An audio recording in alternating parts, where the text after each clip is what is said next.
Those against the DH complain about the lack of fielding and versatility by the DHs. So I'm going to compare it to the lack of hitting and versatility of the pitchers. This is a list of all 15 American League teams and the player who started the most games at DH for them. And the DH column of numbers, number of games that each started as a DH. And second column, how many games they started in the field.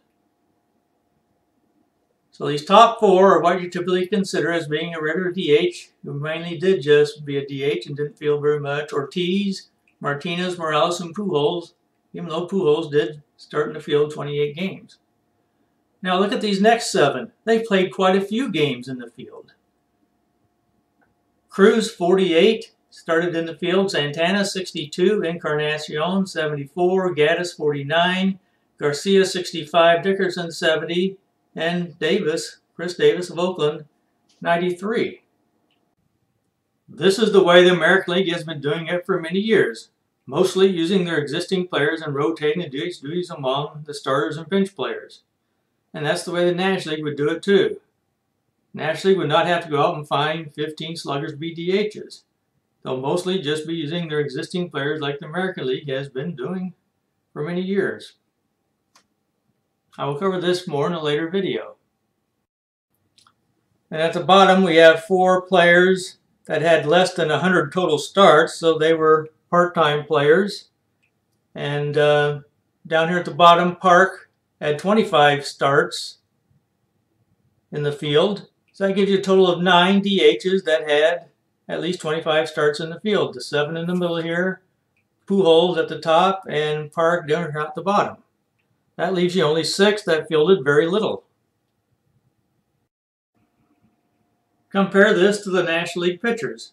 At any one time, you have about 188 pitchers on National League rosters. You need 75 of them to be starters. That leaves you with 113 relievers. Relievers are a very essential part of today's game, yet they rarely bat. In the National League in 2016, 36 of the relievers who pitched in at least 50 games had no plate appearances at all. This includes the top 8 closers. These are very valuable players to the game today, so that's a lot of games without playing both sides of the ball. Most of these other relievers, of course, had only a few plate appearances, which probably did not amount to much. So relievers are not playing both sides of the ball very much, and when they do, it's not going to count for much.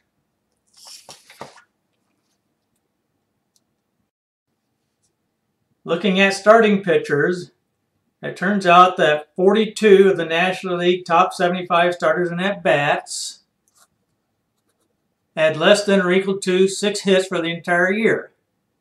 That means they could not get more than 1 hit per month. And that is very little. I don't see how you can call that being versatile when it is so little. So in all, you have 42 starters and 113 relievers, 155 pitchers, either who do not bat or whose hitting doesn't accomplish much to speak of.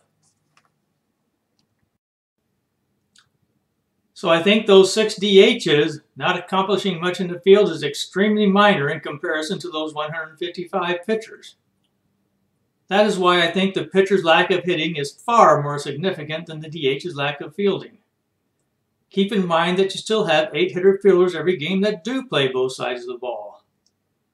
When someone is a DH, you have to replace them in the field with someone, putting you back up to 8 who do play both sides of the ball. The DH does not reduce that. Considering all these facts, I see no reason for the DH's lack of fielding to be a huge stumbling block to having the DH rule. Those against the DH say that having all 9 fielders bat is the way the game was meant to be played. But in 1876, when the National League began, the pitcher's role was completely different than it later became.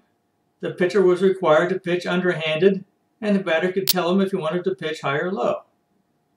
Also, the pitchers could hit as well as the other players.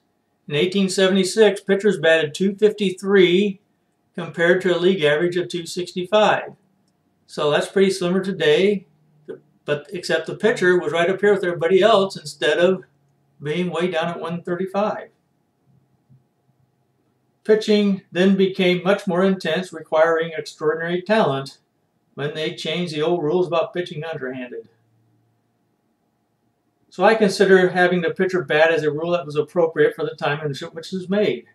They had no idea the pitcher's role would completely change, causing this 135 batting average. I don't believe baseball was meant to be played with a 135 hitter in it. So I think the rules should be changed to account for such drastically changing conditions. Besides, if pitchers did stop batting, it would not reduce their game activity by very much at all.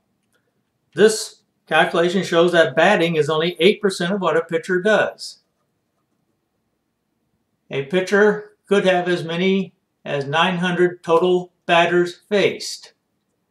He could have about 50 fielding chances and 80 plate appearances for a total of 1,030 events.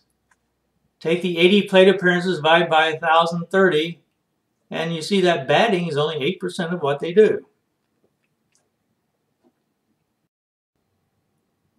So I think it is logical not to have pitchers bat when you consider the following. Batting is such a small part of their game, just 8%. The pitcher's role and skills are totally different from what was envisioned in 1876 when the National League began. They're unique compared to other players since their hitting ability is not considered when making personnel decisions and they cannot practice it enough. And hitting and pitching are two separate elite skills that only a few could do both adequately at the major league level. Wouldn't hitters be just as bad at pitching?